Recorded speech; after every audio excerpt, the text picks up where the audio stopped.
Welcome, everyone.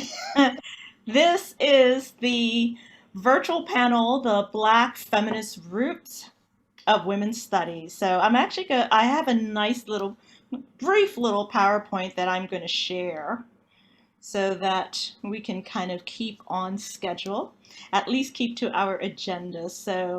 Officially, here we are. This is the Black History Month virtual panel on the Black feminist roots of women's studies, featuring our revered panelists, Barbara Smith, Loretta J Ross, and Deidre Butler. Both Barbara Smith and Deidre Butler are local in the capital region, so it was great that we can actually be here in Albany to actually host this particular event. And Loretta Ross is not that far from us over at Smith College, so welcome. And I also want to welcome everybody else who is participating. We have so many people from all over. I think I even saw somebody from London, so welcome over here. Uh, some folks from Spelman, from Florida, California. I mean, we're just all over the place. So even though I prefer meeting in person, there is something about being able to do this virtually where all kinds of people who would not have been here locally if we were doing this as an in-person event are able to actually participate. So I think this is a major deal. And so I just want to welcome everybody and thank you for participating. Also, I want to let you know we do have some more events that will be following this one. So we are here at the University at Albany celebrating 50 years of women's gender and sexuality studies.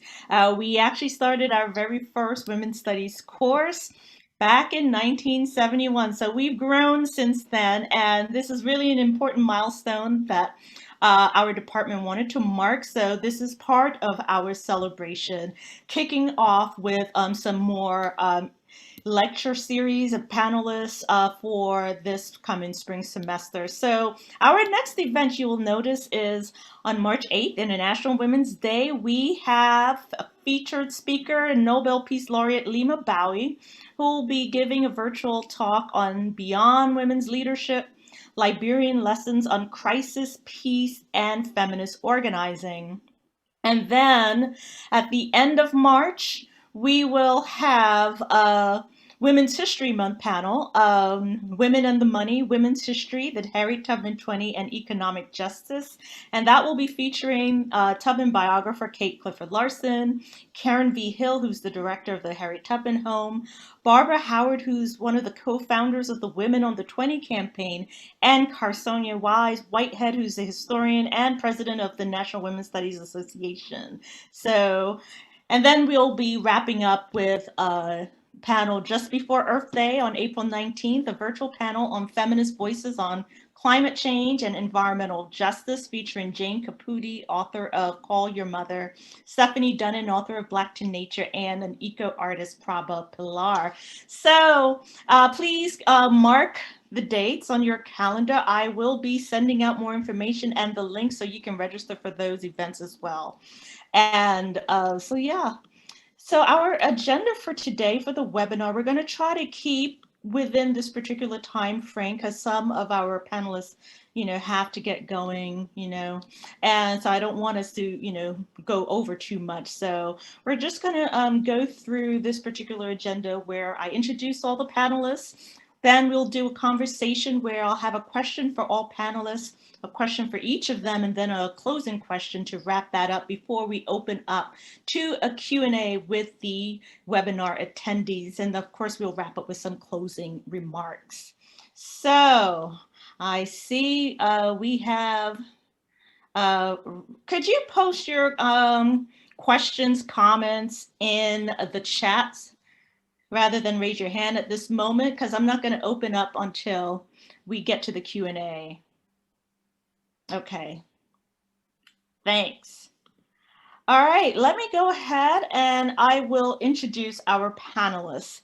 And we'll do this in alphabetical order. I think that's easy enough. So I will start off with Dr. Deidre Hill Butler, who is Associate Professor of Sociology, the Director of Diversity, Equity, and Inclusion, and the Academic Chief Diversity Officer at Union College right here in Schenectady, New York. Dr. Deidre Hill Butler Her research and teaching areas encompass the sociology of Black maternal resilience, Black feminist praxis, public sociology, and Afrofuturism.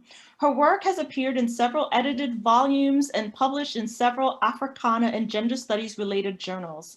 She was the invited editor of a special issue of Africology, the Journal of Pan-African Studies, on Africana mothering, shifting roles and emerging contradictions that came out in 2007.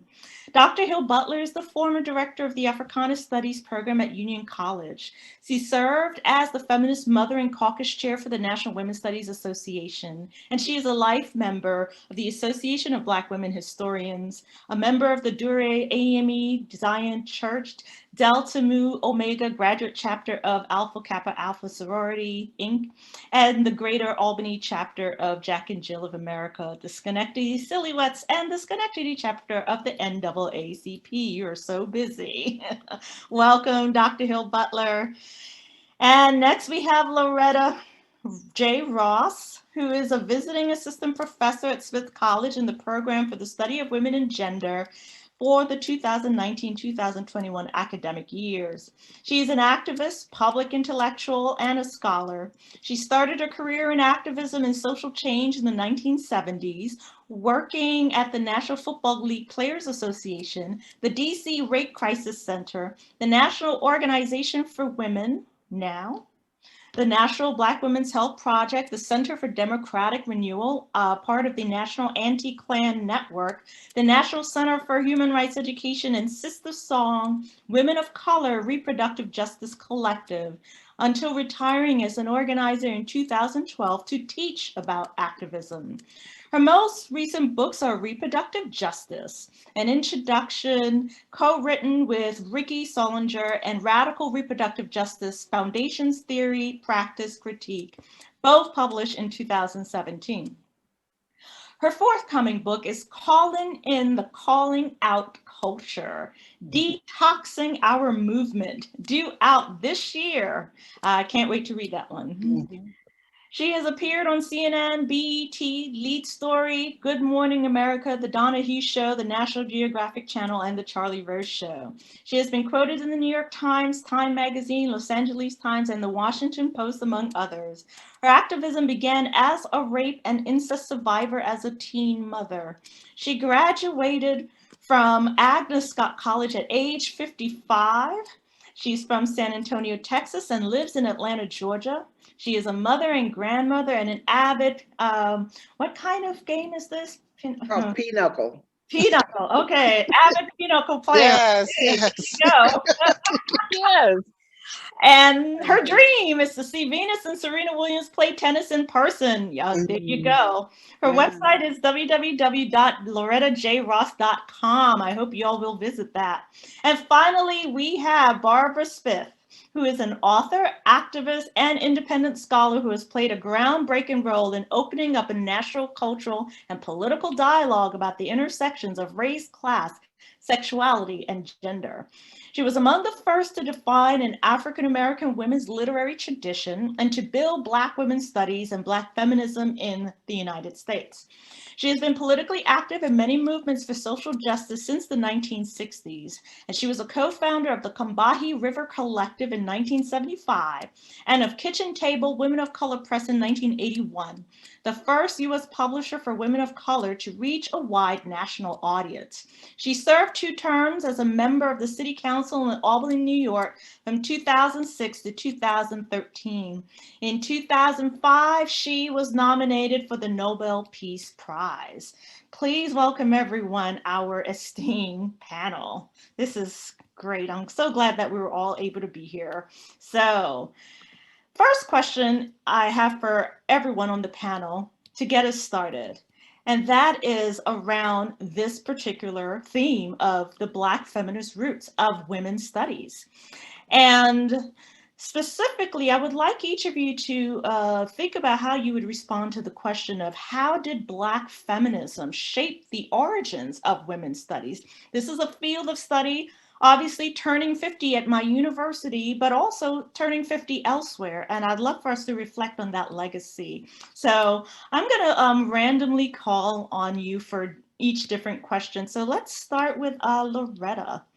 How would Oh, you answer that question? Are you? well, in the late 1980s, I had to organize Black women to stand up for abortion rights. And I kept running to all these Black women's organization. They kept saying, we can't say the A word because that's not us, kind of thing. And I said, Mhm. well, wait a moment. We're getting more than a third of the abortions in this country. So even though the Black women's organizations aren't talking about it, the Black women are talking with their feet. And so that started me doing some research on Mhm. finding out what Black women had said decades before. And I found out that Black women had actually cut our fertility rate in half after the Civil War, according to a study done by Mhm. W.B. Du Bois. So when I talk about the origin of women's studies, I go back to how Black women were determined to be reproductively self-determining. Mm. And so long before Margaret Sanger came along, long before anything known as feminism came along, we were demonstrating with our will to not be forced breeders. Mhm. That's what I consider the roots of women's studies, because women's studies, by definition, is an embodied practice. Mhm. And when I think about those women who are midwives bringing those knowledges from Africa around contraceptive and abortifacients, who kept whole plantations of Black women from having babies.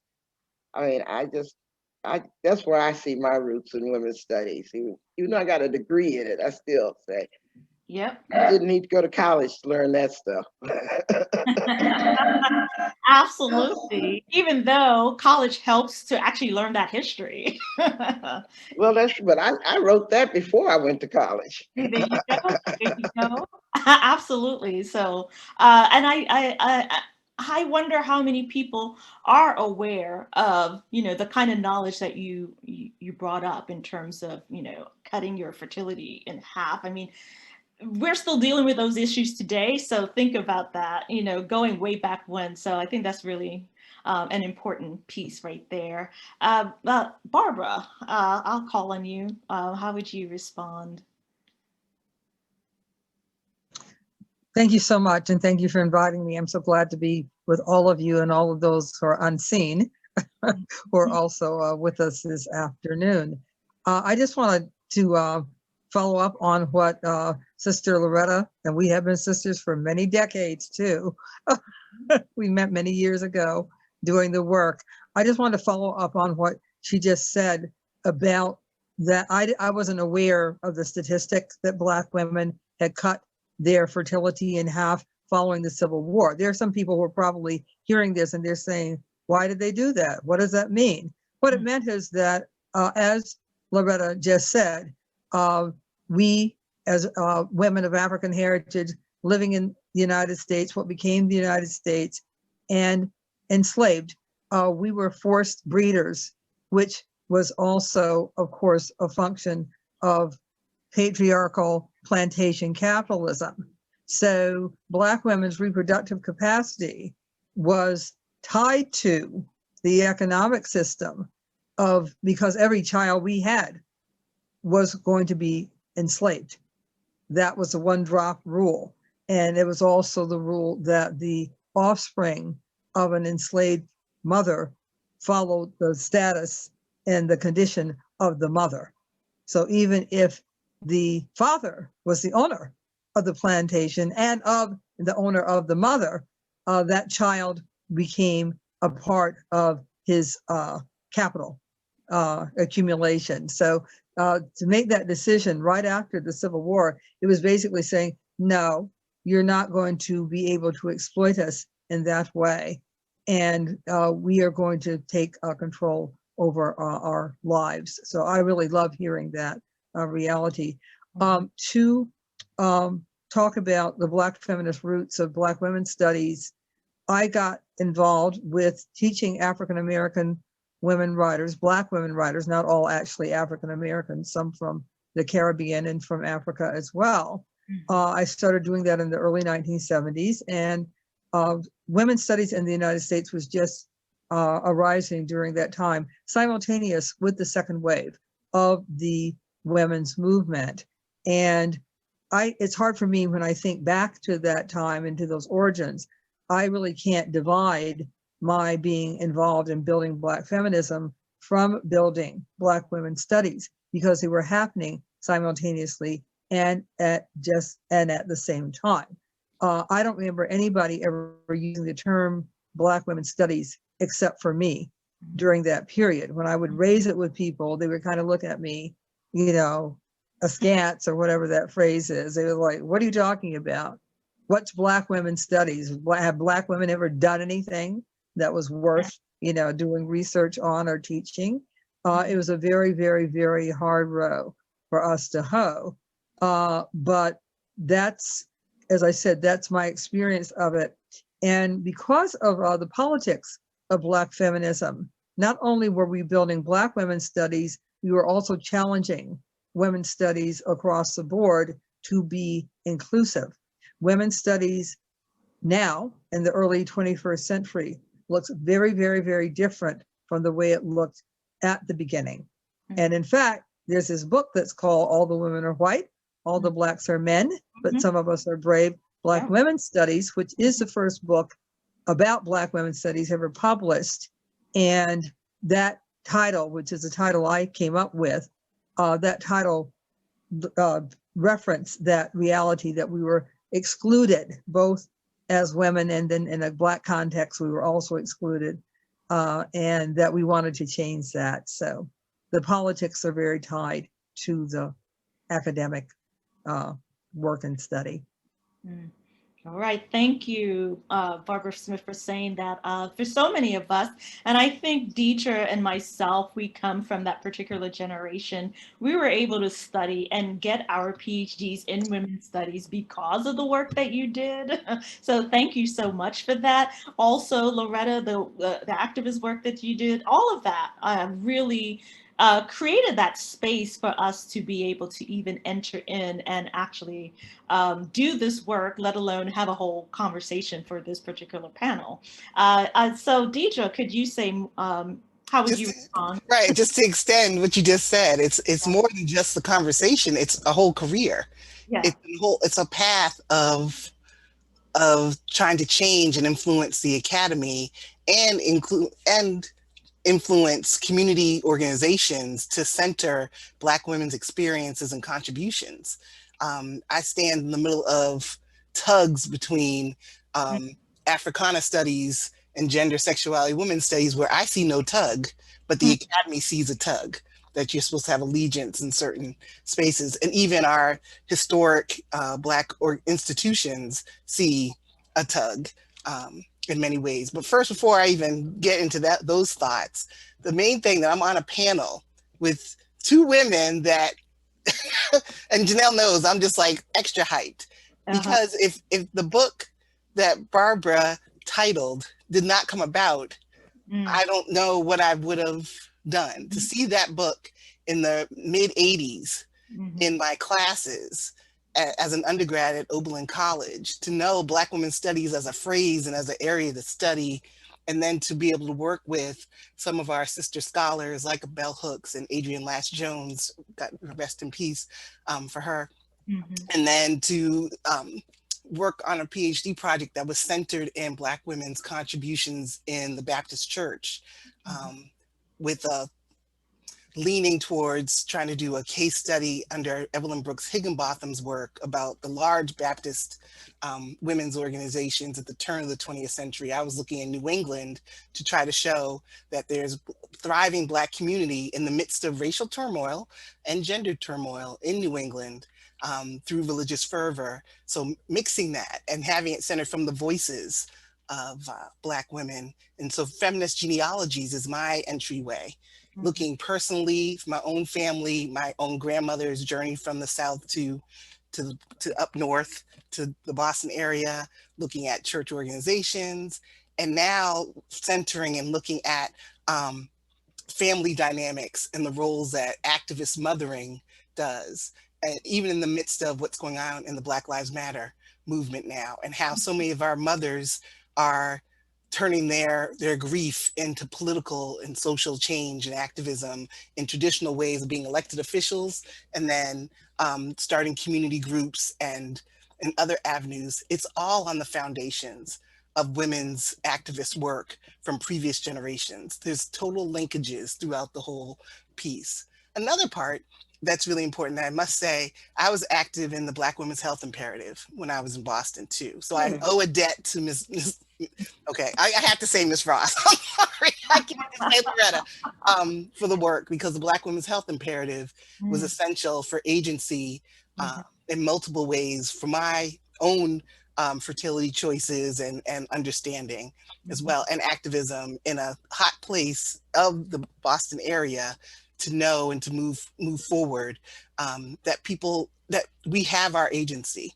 And in the midst of mass sterilization and other defining moments, we can redefine those spaces to say we have choices in our family planning.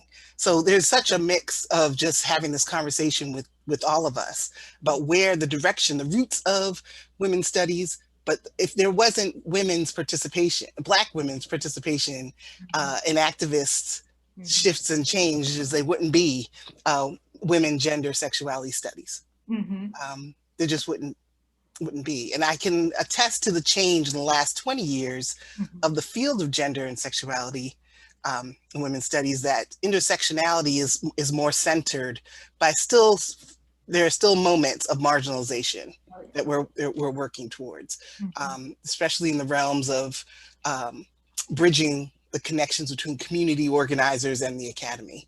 There needs to be more of that, has to continue to push the visibility to what's going on in the practice, not just the theory of what's going on in women's studies that applies to the lives of Black women across from a global standpoint. Thank you. Thank you for saying that, Deidre, especially the work that you're doing on mothering, connecting that to Black Lives Matter, or even just into, the larger history that Loretta already pointed out in terms of being able to control our bodies, our reproductive justice, being able to establish and creating a space for Black women's studies that, founders like Barbara Smith and Loretta Ross, and those of us who are practitioners like Deidre and myself are able to do. I'm thinking of just feminist movements. We've always been there.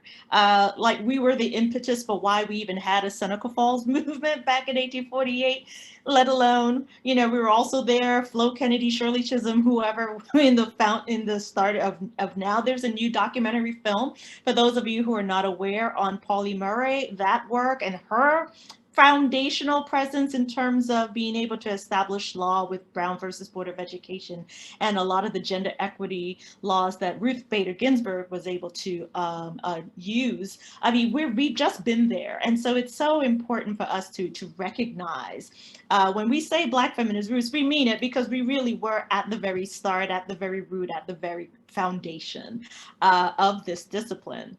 So I'm going to now ask each of our panelists their own individual question. I'm going to start with Barbara.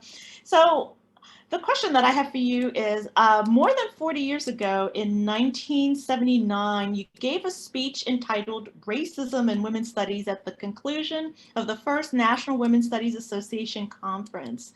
In the past year, you have published 4 op-eds about white supremacy in the wake of the Black Lives Matter movement going global. What do people still need to understand about the impact of white supremacy and how to fight it? When I had suggested that I wanted to talk about that, I thought there was that immediate tie-in of my having raised that at the first National Women's Studies Association conference in Lawrence, Kansas, the University of Kansas, in 1979. And I'm sure that I had been invited to talk about some generic Black women's subject. And I just thought, no, I'm not going to do that, because why talk about Black women as if white racism has been addressed? And that's what motivated me to do that at that time. And that article is available. There's a new book whose title I'll not say correctly, but it's a book from the Library of America of women's liberation writing. and I'll be able to say it before, we, disband. But in any event, it's a book of writing from the women's movement, and that article about racism in women's studies is included in that book. And it's, of course, been republished elsewhere too. But in 2020, following the lynching of George Floyd, I felt highly motivated to explain what it's been very hard to explain, even despite all my efforts, because it's clear that the mainstream doesn't really want to hear about that. White supremacy in the United States is systemic. It is not just organized hate groups running a lynch mob into the Capitol. And nowadays we are, like now people, unlike back in the spring of 2020, now people actually talk about white supremacy. That is, when I say people, I mean people who are in the public eye, people who are able and do have that kind of national platform. They now will bring it up, including elected officials, etc. But when they use it, all they're talking about are the Proud Boys and the Oath Keepers and the organized hate organizations. And there's several questions. In fact, there are probably 3,000 questions that nobody asks, but here are a few of the key ones that they don't ask. One is, why do these groups exist? What is going on? What has gone on historically, socially, economically, and politically in a place called the United States, that we have such a robust white supremacist organized presence to the degree that we saw manifest on January the 6th. People don't ask why. And they distance themselves from that activity because in their minds, they're the good people, and it's the crazy, like violent criminal type people who are doing the bad stuff. But if anybody knows anything about the history of racism and white supremacy in the United States.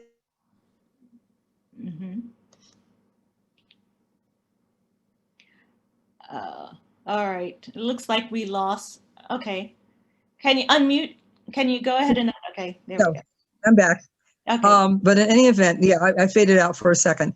But in any event, if anyone knows about the history of white supremacy and racism in the United States, it was always supported by the people who were the leaders, so to speak. The judges, the doctors, the business owners. I'm talking about in southern towns and cities, but all over really, that white supremacy and its organized manifestation, like the Ku Klux Klan, it could not have existed if the ruling class and the power structure did not want it to continue to exist. And that's where we are. And that is not a conversation that is likely to occur on Capitol Hill when they establish this commission on, what happened on January the 6th. I cringe to think what that report is going to leave out. It's very, very likely that they will point to the different kinds of groups, the militia groups, the white nationalist groups, the neo-Nazis, the Proud Boys, etc. They will go into all that kind of detail, and they will never ask the question, where do these ideas come from? Why do people have these kind of ideas? Why do you have a lawsuit announced last week by the NAACP using a legislation, an act from 1871, the Ku Klux Klan Act?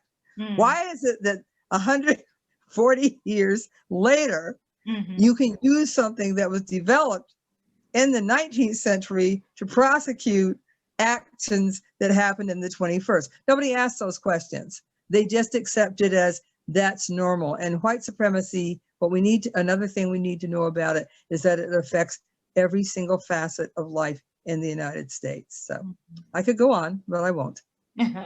Oh, thank you, Barbara. Obviously you raised a whole number of more questions, I think, that I have, but I'll keep it moving. I'll probably come back because I think we do have a really difficult time in this culture being able to articulate all those issues around white supremacy, because we like to think of it as only in the extreme, even though the extremes can be a problem. But it's like, how do you recognize it in the everyday and systematically and whatnot? I think that's always the harder part, which I think is what women's studies and Africana studies tries to do in terms of unpacking all of those issues. Deidre, I'm going to go to you next. As someone who has contributed to women's studies in the academy by teaching intersectional courses, your leadership with NWSA as a former feminist mother and caucus chair, also your pioneering role as a graduate for one of the earliest women's studies PhD programs in the country, was it Clark University? I believe, yep, okay. So what would you say about women's studies history in terms of graduate studies as well as its racial inclusions or exclusions? What is the future moving forward, you think, and do we have another 50 years of women's studies? I definitely think there's another 50 years and more of women's studies. I think there's shifts and changes, but we also need to stay true to the foundations and continue recognizing that, just as Barbara just lifted, the more you think things change, they stay the same. We have to continually ask these questions about how white supremacy is functioning within gender, sexuality, racial constructs, just our institutions across the board. And I think women in gender studies has been pivotal at asking those questions and pushing those policies. Um, I, I also think with the shifts of the academy and higher ed, COVID is making some imprints and changes that we don't know Mm-hmm. where it's going to go. And sadly, since these are some of the disciplines that are some of the newer ones and seen as secondary in higher ed, they may be challenged again. But that challenge has been ongoing to Mm-hmm. keep programs and majors, graduate programs afloat because of the wave of where is funding to keep them going. And how is it where is the need to keep it fueled? So it's always an under siege discipline. But I Mm-hmm. think the pulse of women's studies has to be its connections with community organizing, connections with public policy, and being that voice, multiple voices to stir and direct change and continue having coalitions and partnerships with other disciplines, but at the same time not compromising the core parts of making sure that voices are heard and contributions are recognized um, across the board. So the struggle is not over. We should celebrate the 50 years Mm-hmm. and pause, but it doesn't mean that we have to we sit down and we stop, because it's ongoing. Mm-hmm. What do you think a focus will be going forward? More of an international focus, more environmental focus, and we still have to deal with with white supremacy at the key, and not saying the racial problem, but it's really that's the core, and Mm-hmm. that's a global topic in many ways. And I think the conversations about internal struggles need to kind of not be put to the side, but we need to really look and say, where are we harnessing our efforts to move this discipline forward, and the partnerships outside of the community, outside of the academy, to make us vibrant um, Mm-hmm. and important and vibrant and necessary. Because there is no gender, sexuality, women's studies without connections to reproductive rights issues and to financial issues, health issues, all these different topics. It isn't being just in the theory and have no practice. It's Mm-hmm. not the way to go. Praxis, praxis, praxis. Yes, yes, yes. Absolutely. All right, Loretta, I want to get to you. You have a new book coming out. I cannot wait to read this one, Calling in the Calling Out Culture, which examines present day call out culture and the difficulties of coalition building. We're now hearing so much about the great divides in our society, but you talk about your own experiences crossing these divides and organizing around feminism and reproductive justice. So, what lessons do you believe we need to learn in this 50-year experience of women's studies and social movements? Well, fortunately, my introduction to women's studies came after people like Barbara wrote, But Some of Us Are Brave, and Bell wrote Ain't I a Woman? And we were doing community organizing, and it was as if those women and Fran Beal and Tony Cade, I mean, it was just like y'all paved a path that we didn't even know we were walking on. Where we were doing anti-rape work, anti-apartheid work, anti-gentrification work, anti-prison work back in the early 70s and stuff. This is where I was and what I was doing. And so one of the things that my past led me to understand is that you can't make change without power, and you can't build power with a coalition of one. It just doesn't work that way.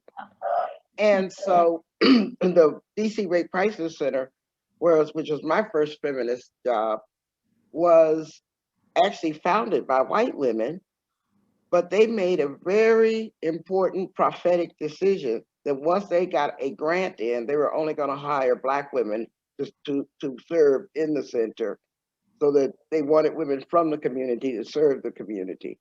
And so the first 4 executive directors of the DC Rape Crisis Center, which founded in 1972, were all Black. And it became a little hotbed of Black feminism in Washington, D.C. at the time. And like I said, we were doing this anti-rape work, having all these fights with the Nationalist Brothers because they thought that we were selling out the race. As we started talking about how you going to have a Black liberation army if half the army is beating up on the other half. I mean, what's going on here? Those were the conversations. I want to bring into this conversation also my dear friend who was in the Black Panther Party at the time, Nikinji Ture, because she brought a whole lot of Black women into feminism through her bridges with that Black nationalist Black Panther movement. And so, but it was, like, I have to just honestly say, it was people like Barbara and Belle and Fran and Tony. I can't even remember Gloria. I just can't. Audrey. I mean, it was just so many people who were writing the stories we could only tell each other.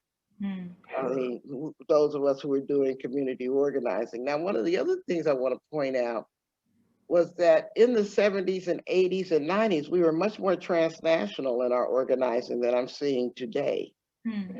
I think maybe it has something to do with the UN having those world conferences for women that started in 1975, 80 in Mexico City, 80 in Copenhagen, 85 in Nairobi, and 95 in Beijing, as well as the Houston Women's Conference in 77, where the term women of color was created. And so we not only worked locally, but we connected the local to the global almost seamlessly. And I found that again, the chance to hook up with African scholars from around the diaspora and the Caribbean and Latin America. I mean, it was just amazing how that enriched our activism, but enriched our knowledges and our organizing. This was just it was a golden age of Black feminism in my mind. Because also in Washington D.C., I need to bring into this conversation Linda Leakes, who founded the first Black feminist newspaper up front, and Faye Williams, who started the first Black feminist bookstore.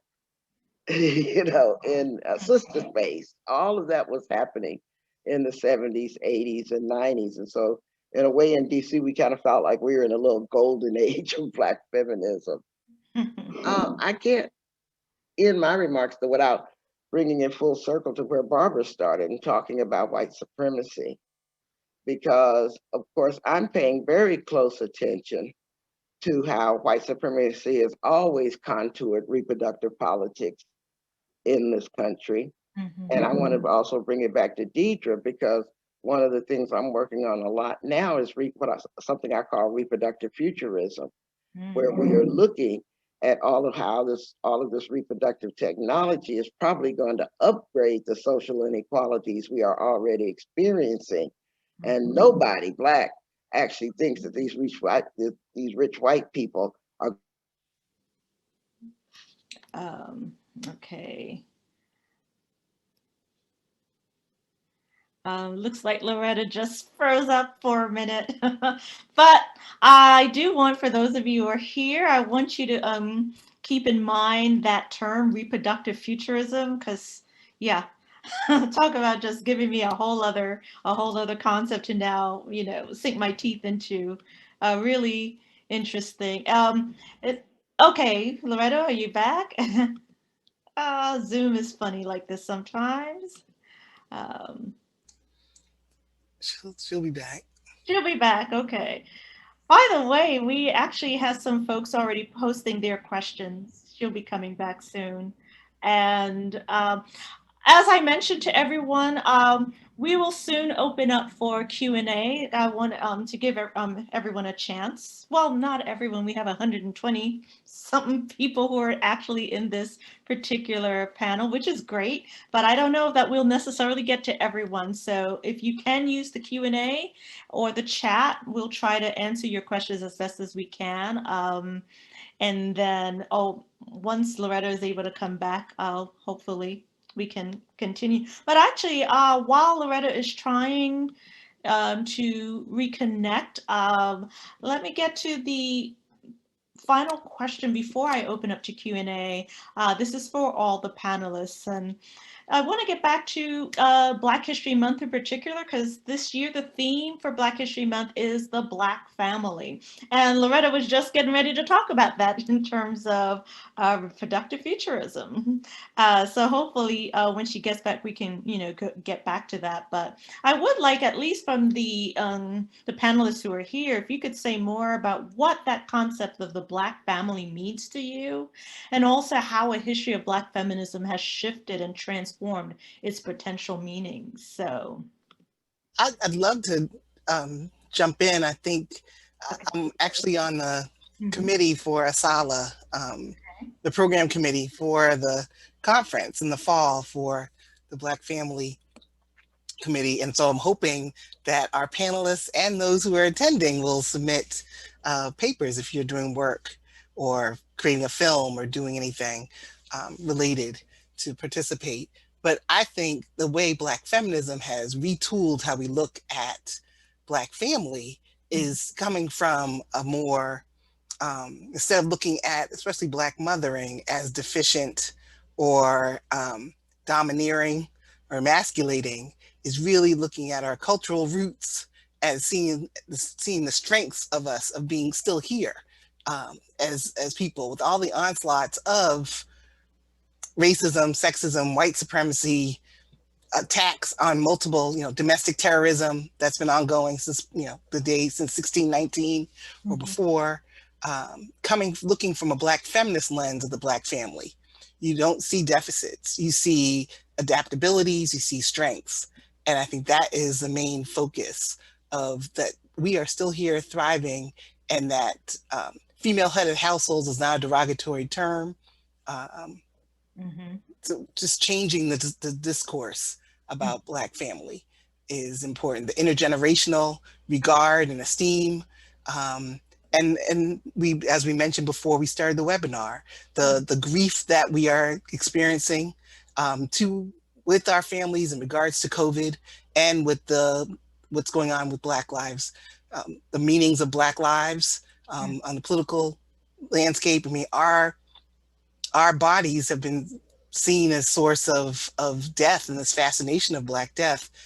Coming from a Black feminist lens, that gets retooled to say, we have to change these systems and see ourselves as points of strength and not division. All right, thank you for that. Barbara? I think it's really important to look at the Black family critically. I did not realize until you were communicating with us that the Black family was the theme for this year's Black History Month, but it made me a little antsy because as out lesbian since the mid 1970s, which, you know, like you never hear the word lesbian anymore. So maybe I have to explain what a lesbian is, but be that as it may, you may know us as queer or gender nonconforming or something like that. But be that as it may, as somebody, you know, who doesn't conform and hasn't conformed to cisgendered heterosexual versions of identity and gender, I get a little antsy and nervous when I hear the Black family, because I don't know where people are coming from around that. Also, nuclear families and families can be defined patriarchally. Having said all that, the Black family is really our solace and our, you know, it's what makes everything possible and has made everything possible for Black people living in, you know, this particular part of the diaspora. Because, and I think that's true too. I think those roots go, you know, back to the motherland of how important family is, kinship, just how we see each other. You know, like I was writing to someone, texting to someone about, I was saying how somebody reminded me of somebody else and how, you know, that they look like someone else. And like this person who is not Black said, so do all Black people think the Black people look like them? I said, well, no. I said, that's not what it is. I said, I think we take joy. Meet a new Black person who we haven't known before. I think we take a certain amount of joy and say, doesn't that person favor Uncle, you know, Uncle Jim, or doesn't that person look like, you know, cousin so-and-so? I mean, we have a great deal of joy, you know, and each other's, you know, being and our connections. And as I said, the Black family is what has maintained Black life in the United States, because certainly white supremacy did not want that to continue. After the Civil War, one of the things that people don't know about, I found out something today about Black women controlling their reproduction after the Civil War. Another thing that happened after the Civil War, people who had been enslaved were walking and going all over the South and even other places to try to find the family members that had been taken away from them. One can look at newspaper notices, notices that were placed by people who were trying to find their family members. So unlike Moynihan, who said that our families are nothing but pathological, that's from the 1960s, when he said the Negro family, we were Negroes at that time, so they thought. But unlike Moynihan, who saw us as being pathological and did help to pathologize us, we know that we have strong roots. So all in all, the Black family is a wonderful, yeah, it's wonderful. And my goodness, we just lost Loretta again. We lost Loretta again. Oh no. I guess things are, you know, messing up with her connection, but hopefully she'll be able to join us. But in the meantime, we do have quite a number of questions already. There are like 6 questions in the Q&A. So this is probably a good time. When Loretta gets back, I'll try to get her perspective on that last question. But in the meantime, let's see if we can go through some of these questions that were already put forth. So I'm going to look at the Q&A. There's a whole other chat going on in the chat. So that's which I think is just mostly comments. So the first question is actually from an Osra Park. What kind of courses would you like to see in every higher ed institution, especially white-dominated academic institutions, from universities to small liberal arts colleges?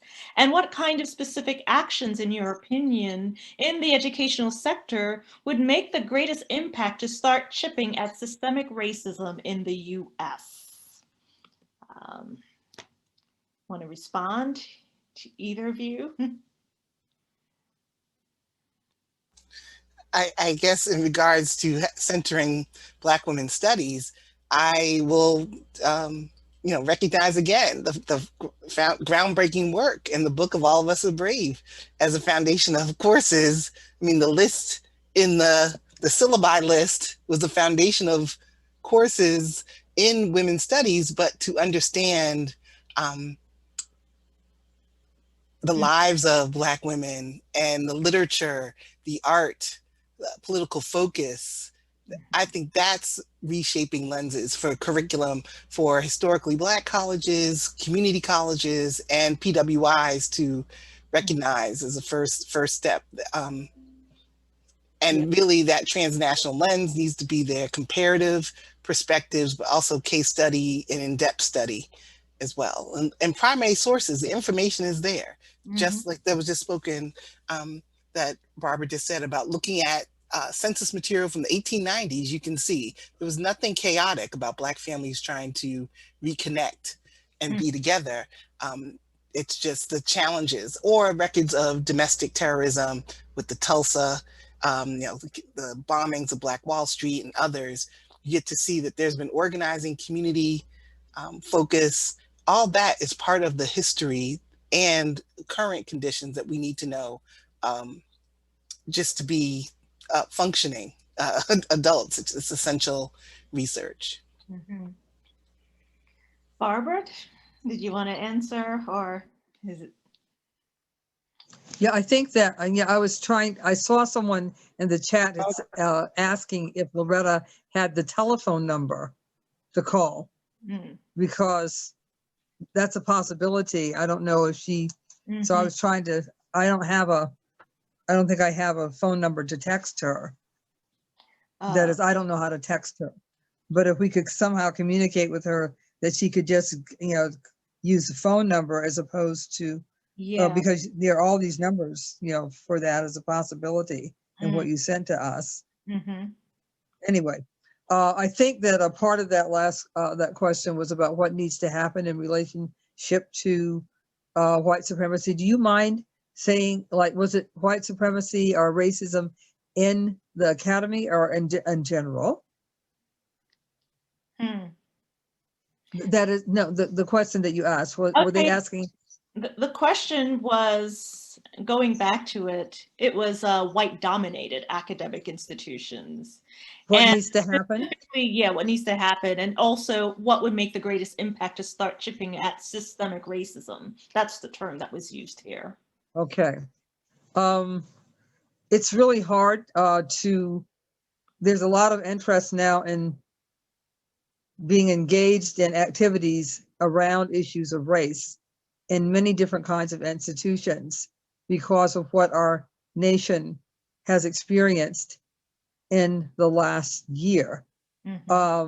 Not all of those will lead to there being significant change. I think that the people who understand what the issues are, it's about power. White supremacy is a power system. So until power shifts its hold on and its hegemony, it's going to be very hard, I think, to deal with systemic racism. I feel like what happens in the United States is that we deal with the symptoms of the problem. We never really deal with the cause. So until we're willing and able to talk about the cause, I think that it'll be harder for us to get where we need to go. But we need to continually uplift those kinds of conversations and also those actions. Absolutely. Thank you. I'm going to keep going with some of the questions here. Is Loretta gone for good? I can't believe how many problems we're having. I know, because it's like, wow. Because the next question is actually for her about reproductive futurism, of course. Hopefully, if she's able to get back, I can read that question. And that's actually from a former student of mine. Hello, Ancola. Glad you were able to join. I have a question from Christina Ramskite. Is there any fear among gender scholars that the rise of genetic citizen, 23andMe, she has in quotation, and massive DNA databases, that we might be entering a new phase of technological oppression, and that this might significantly affect reproductive rights. Hmm. Okay. I'm not sure if it's fear, but I Uh-huh. think there's a close analysis Mhm. of these data banks. And at the same time now with the way COVID tracking is taking place, you know, with as we're moving forward to more, oh, she's back, more techniques. Yes, I think this is something that gender scholars are keeping in close eye. I mean, just going back to the words that Barbara just spoke, it is about power. So Mhm. we still have to be very vigilant and look at access and the use of this data as a key form of power transfer, actually. Oh, absolutely. Absolutely. Loretta, Are you with us? are you with us? I'm with you. I see you. All the time on my block just suddenly and on my why I can hear you, but y'all need me like to hear me. Okay, your audio is breaking. So you're almost there. Not quite. I'm so sorry that Why don't you It suggest says it if says Loretta is on the phone. Oh, you are on the It phone? says Loretta is on the phone. Oh, okay. So can you hear us? And is it the same Loretta? I'm sorry about Right, you. because someone Y'all else. saw somebody came in talking about Loretta Ross, and I want to make sure it's not somebody trying to, infiltrate. I don't know if you can hear me though. Yes, I just heard you. Can you all hear? Okay, yeah, I'm out on in my neighborhood. I had to use my phone hotspot, but I can hear you, but I can't see you. The audio it has an echo to it. So, but I can hear you, but there is an echo. So, someone said turn off. Okay, she probably saw that chat. Someone suggested to turn off the video. Hmm. All right. I'm gonna keep going with the next question because quite a few questions are popping up now. This is a question for Barbara Smith, I guess in general. Where do you find, this is from Oriana Miles, where do you find the role of anti-capitalism in Black feminism? I know it's mentioned in the Combahee River Collective, but as a study area, where is its place? I'm not sure about the studying of it, but in reality, we'll never have the kind of just society that we all are working for under the present economic system. It's not possible because capitalism is not designed for people to have free and equal access to the things that all human beings need. Capitalism is designed for maximum profit for a few. So it may be a hard, a hard set of facts for people to deal with. But as I said, I'm not really sure about the studying of capitalism, although people really need to understand it in a more than superficial way. That, so there are people who think that capitalism means that you like nice things and you like to buy and have a lot of nice things. So if you have like a late model car or, like a house with 6 bathrooms in it, then that's capitalism. Well, actually, it's not. It's a manifestation of living in an unjust economic society order in an economic system. But capitalism is about maximum profit for the few based upon the work and the productiveness of the many. And the Occupy movement really was very helpful in helping to us to understand what that was by talking about the 1% versus the 99%. And until we're willing to interrogate all that and to fight that, we're not really going to get much of anywhere. I often say that the reason that the Combahee River Collective, that our collective statement, which is the way most people know about us, the reason that it is so useful to people and of interest to people to this day is because we were socialists and anti-capitalist. That's why the Combahee River Collective Statement zinged, and kind of kept its energy. And because it was a material analysis of what is. We were not just saying, isn't it nice that we're all Black women? Look at us. Oh my goodness. We did that. It's not like we didn't do any of that. We were very happy and to have found each other. We celebrated. But the thing is that bottom line was there are systems of oppression that interlock with each other that create the conditions of our lives. And we were about trying to get underneath all that and to topple that. But I want to hear from Loretta while she's still with us. Yes. We've missed you. We missed you. Can you hear me now? Yes. Okay. All the power went Yes. out in my neighborhood. Then Oh, I no. called the phone, but they put me into the attending room. Oh. Okay. Where were we? I'm sorry. You were mid thought. Yeah. We were talking about Black family, but we're going through Q&A right now. And actually, there was a question that came up for you, Loretta, from a Nicola Lewis on reproductive futurism. She wants to know, how will that affect Black female reproductive health and access to proper health care? And just that concept is mind-blowing. Well, it actually picks up on the work that Deidre and Mark Derry and others are doing, where you're talking about Afrofuturism and really marrying it with reproductive justice, except that we don't take such a dystopian view of the future, because Black women, if nothing else, we always believe in the possibilities, because we know we're going to survive and we know we're going to pull the rest of humanity with us. Yes. That's what we do. That's what we've done from the time life was born in our womb. So we got a different way of how we see the future, because we'll know we'll be there.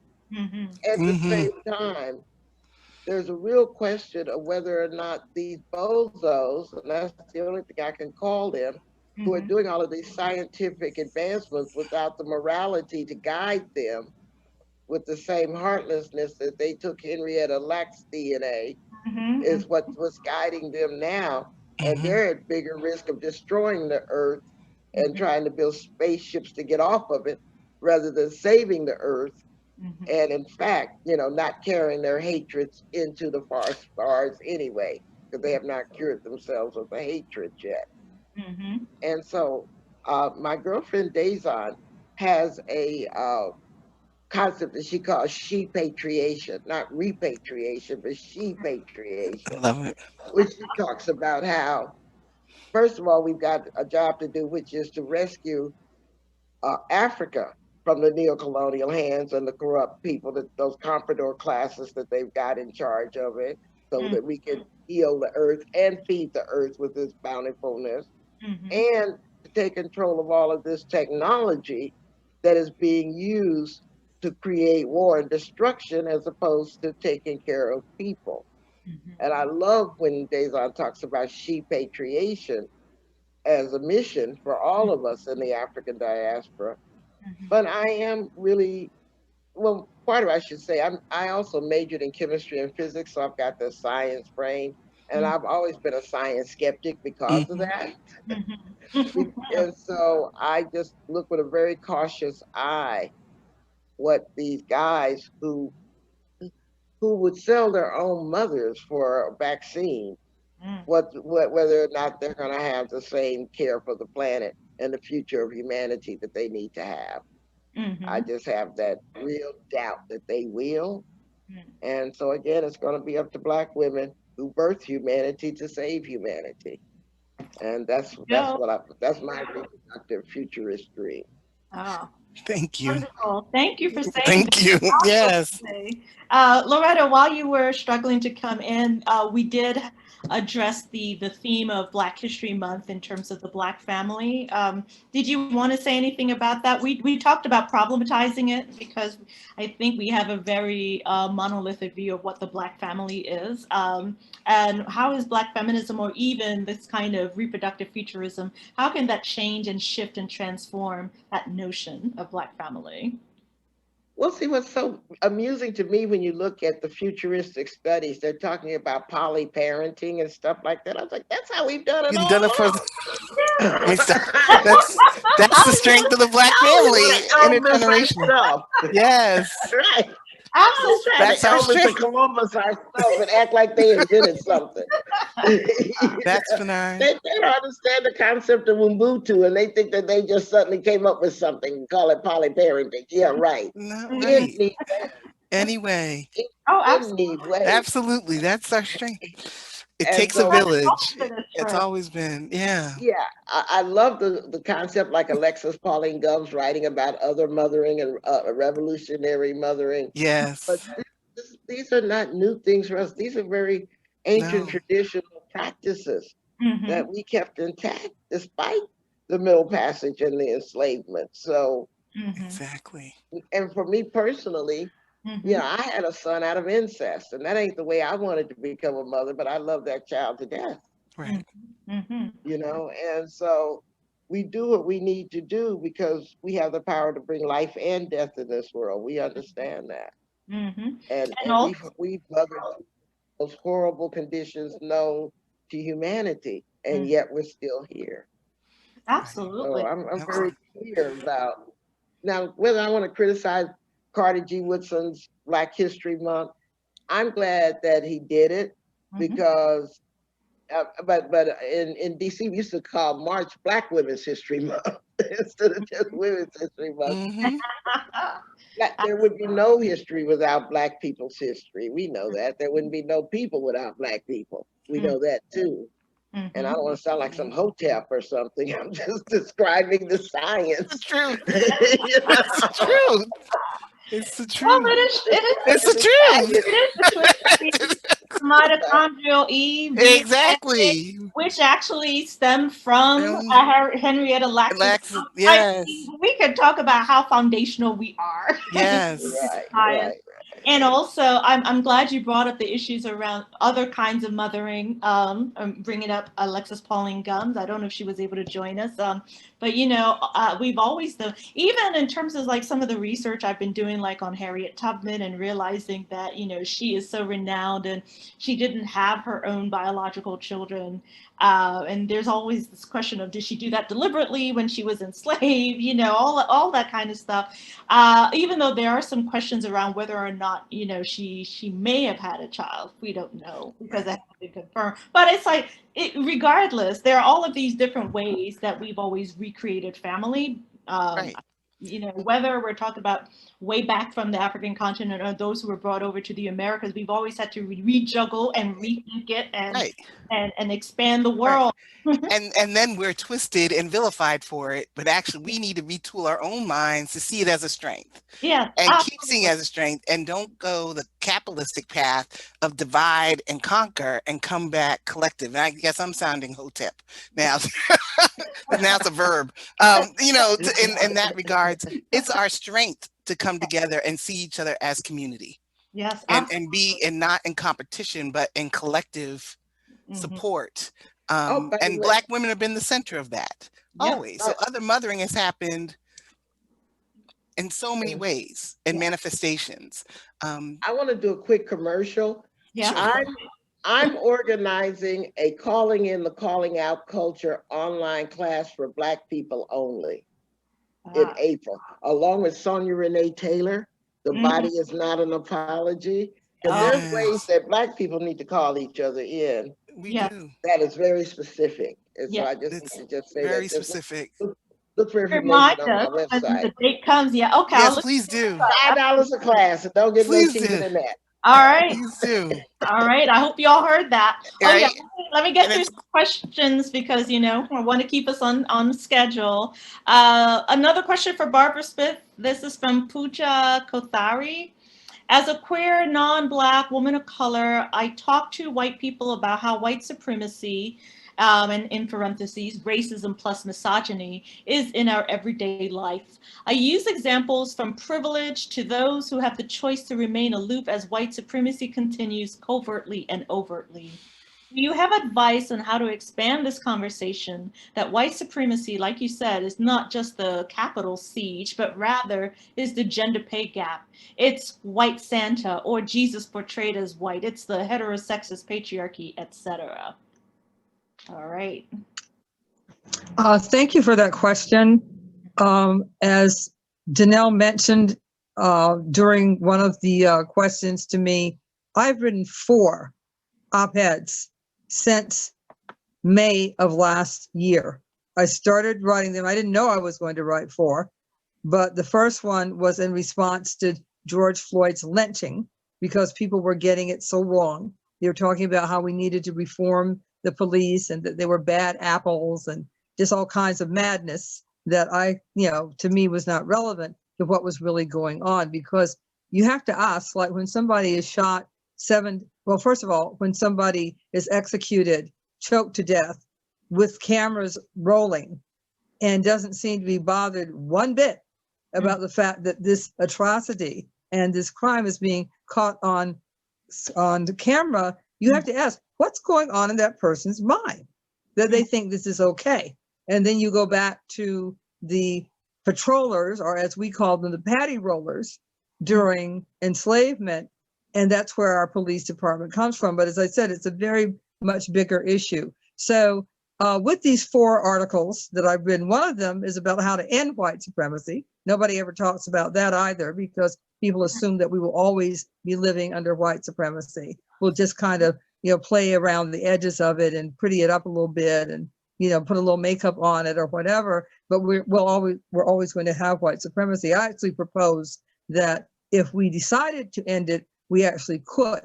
But when I say we, I'm not talking about the powers that be. I'm talking about we the people. I came up with something. I said in my first op-ed that what if we had a Marshall Plan, something on the scale of the Marshall Plan after World War II to end white supremacy? Think about it, And then my wonderful editor at The Nation, that first article was written for the Boston Globe. My editor at The Nation said, why don't you spend that one out? Spend that out. What would that look like? So first thing I did was to change the name of the Marshall Plan to the Hamer-Baker Plan. In other words, the Fannie Lou Hamer Ella Baker Plan, because just as was just recently said and during this conversation, Black women are the roots and the source of it all. And if we're going to end white supremacy, we can do it in the spirit of Fannie Lou Hamer and Ella Baker and many others. So my suggestion to you, the person who asked that question, find the articles, and you basically have a primer or a primer. I call them primers, but some people call them primers. And you basically have a nice little primer of 4 articles that will take you through the whole thing. The first one is the problem is white supremacy. That's definitional. The second one is how do we end white supremacy? That's the Hamer-Baker Plan. The third one is what should Biden say about white supremacy? And the fourth one is now that white supremacy is coming for white people, maybe they'll be paying more attention. That was written after the Capitol lynch mob. So that would be my suggestion. It's all in there and said better than I could ever say it verbally. Thank you for mentioning that source. Here's another question by Jamaica Miles. How do we foster unity and solidarity that is based in ending oppression instead of Black and brown people perpetuating white supremacy in their organizing through exclusionary practices? I think that's open to any of you to answer. I think, Loretta, you touched on it, right? Well, yeah. Well, the course that I teach at Smith is called White Supremacy in the Age of Trump. So I spent a lot of time down into the netherworld of these things.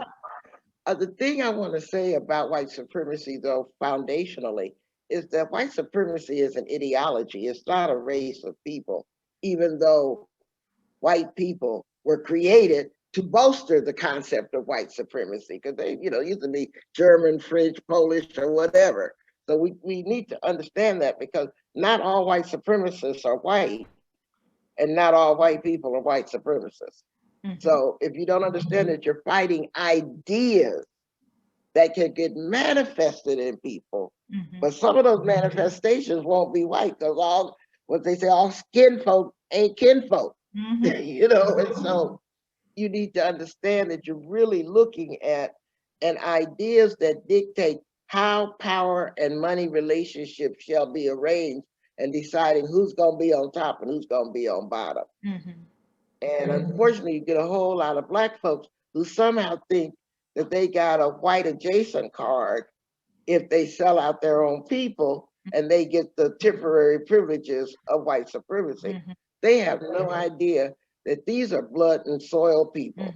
These are people who don't even like off-white white people.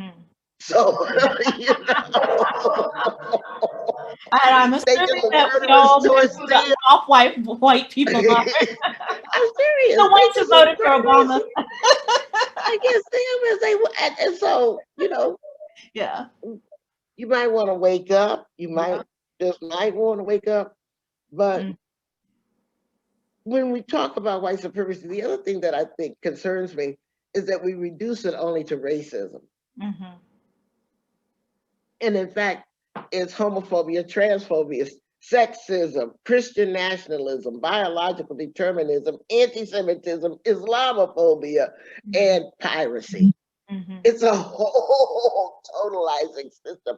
And unfortunately, those of us in human rights work or social justice work, we work in silos. There's the women's movement, and there's the civil rights movement, and there's the environmental movement, and there's this movement, when in fact, they work intersectionally, and we must work intersectionally.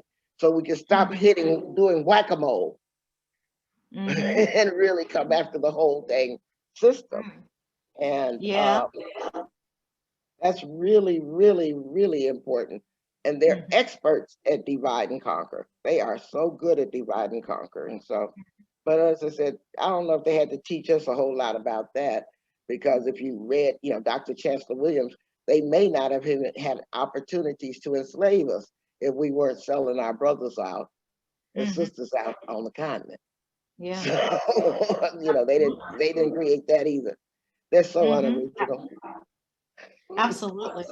But I also think you brought up the point about intersectionality. That is so important. Yes. Go ahead. Well, I thought I was going to say one thing. The thing about selling our brothers and sisters out on the continent, and slavery has existed in most human populations for many millennia. And I haven't read Dr. Chancellor Williams' book. I do know about how people, particularly sometimes people who don't mean us any good, they will hark back to, well, Black people were selling other Black people, so why are you upset with white people in the United States? One of the things about that reality is that the system of chattel enslavement that was created in the United States was unlike any that had ever existed in human history. Yeah. So even though enslavement existed in African nations and regions and ethnic groups, etc., pre the Middle Passage or whatever, even though enslavement existed, it did not exist in the form that it came to take in what became the United States, because slavery from time out of mind in different cultures, including European cultures like the Greeks and the Romans, it was a status that you could actually get out of. It was not permanent, and also it wasn't necessarily passed on via birth, if you see what I'm saying. Yeah. So it wasn't inheritable. Yeah, yes. So the system that was created here, racialized. I think that's the important thing, getting back to white supremacy. Right. Yeah. So the system that was created here, the people, who did the wrong thing, which was to sell brothers and sisters into slavery, into the new world, they did not know, they had no way of knowing what that system was going to be like. And in fact, the system was developing even as the slave trade, was taking place. So even if they'd had a bulletin that very same day that said, it's like this, in 1526 or whatever, or it's like this in 1642, it was developing, it was changing. About how to, that question about us not being and solidarity across our racial ethnic identities, particularly was mentioned Black and Brown people. People need to know more history, and they need to know more about what's what, because I've heard people recently talk about how Black people are getting the worst deal and have the worst deal and always are more oppressed. I read something where somebody wrote that all people of color who are not Black are taught to look down on Black people. And I thought, what? I mean, it was just so absurd to me, because how can you say that? You don't know, first of all, the person who wrote it doesn't know every single person of color who's not of African heritage. So how can you say definitively that all people of color who are not Black are taught to look down on Black people? And then you know nothing about the Young Lords, you know nothing about the Puerto Rican Socialist Party, you know nothing about the Black Panthers, you know nothing about solidarity with the people of Vietnam. You just don't know anything, to make that kind of assertion. And who's really taken a lot of hits literally these days? Asian Americans and people of Asian heritage.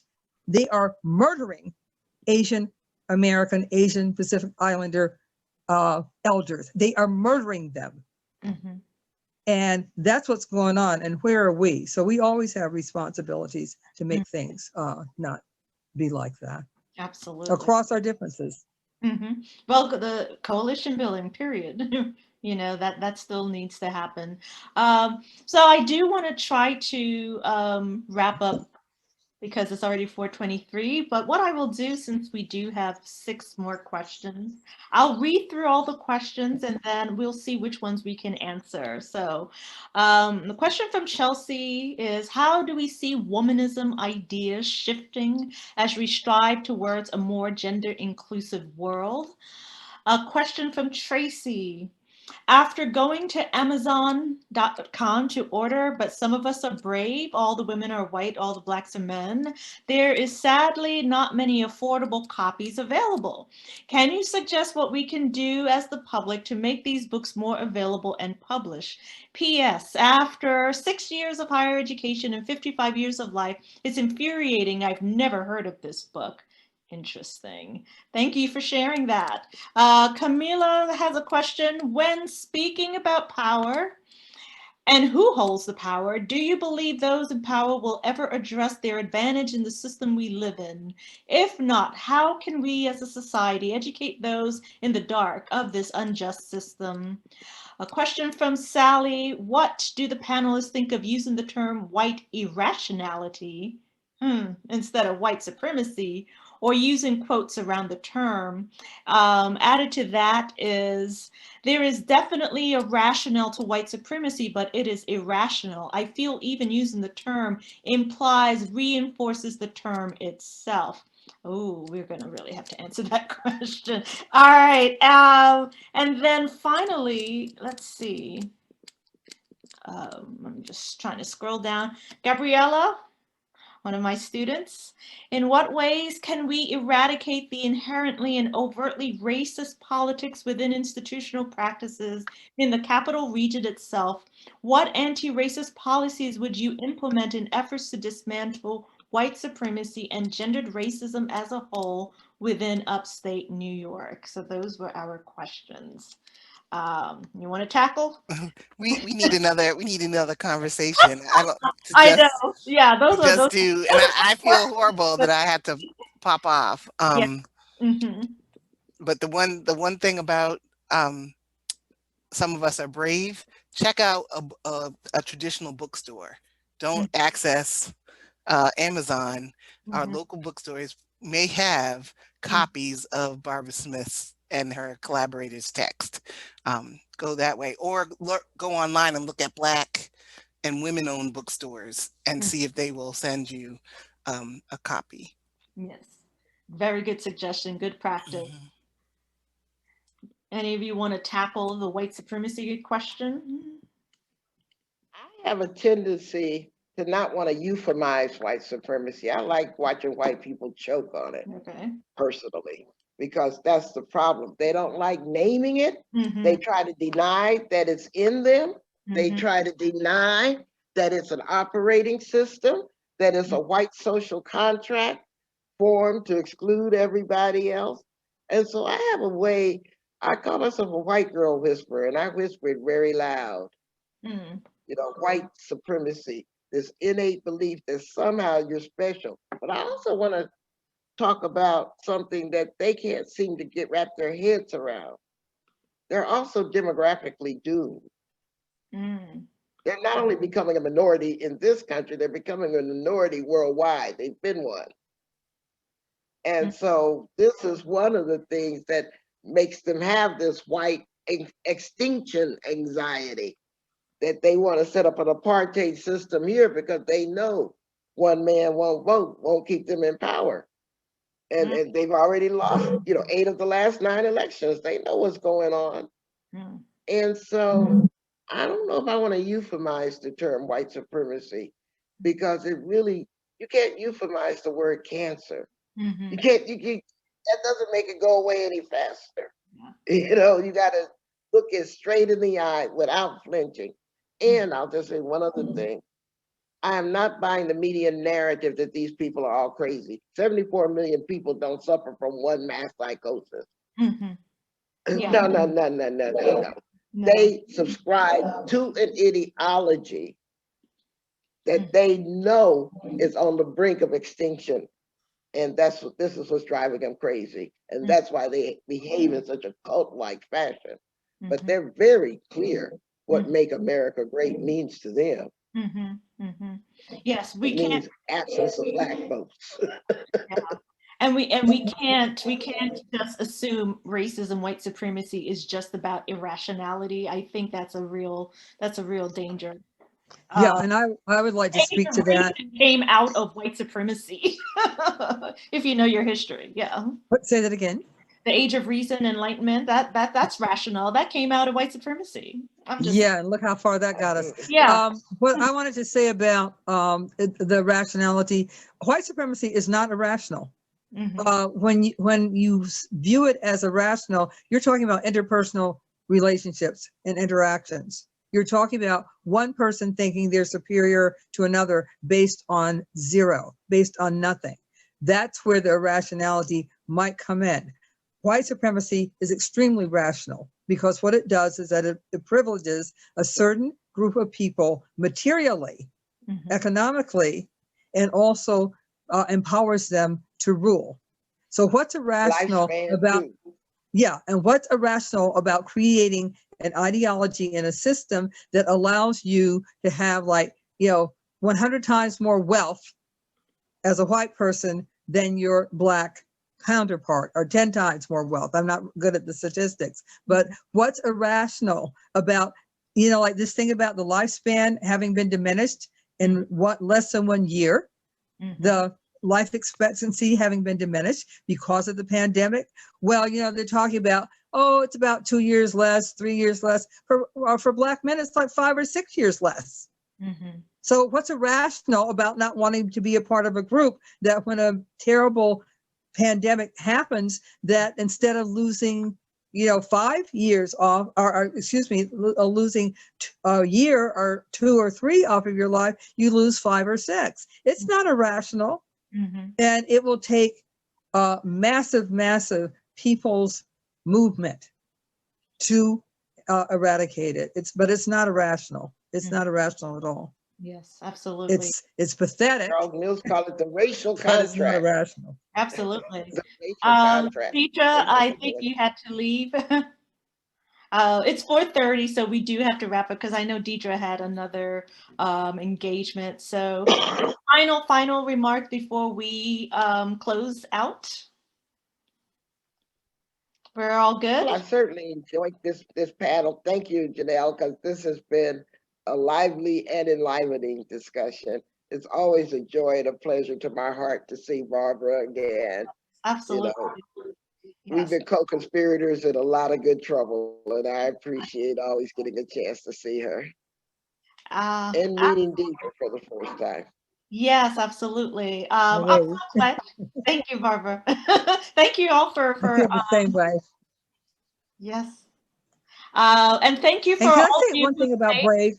Yes, go ahead. Yes, go ahead. I wanted to say something about Brave, Janell. Brave is published by the Feminist Press. So another place to get it is to go directly to the Feminist Press, which is an independent, one of the oldest existing women's presses still left in the United States.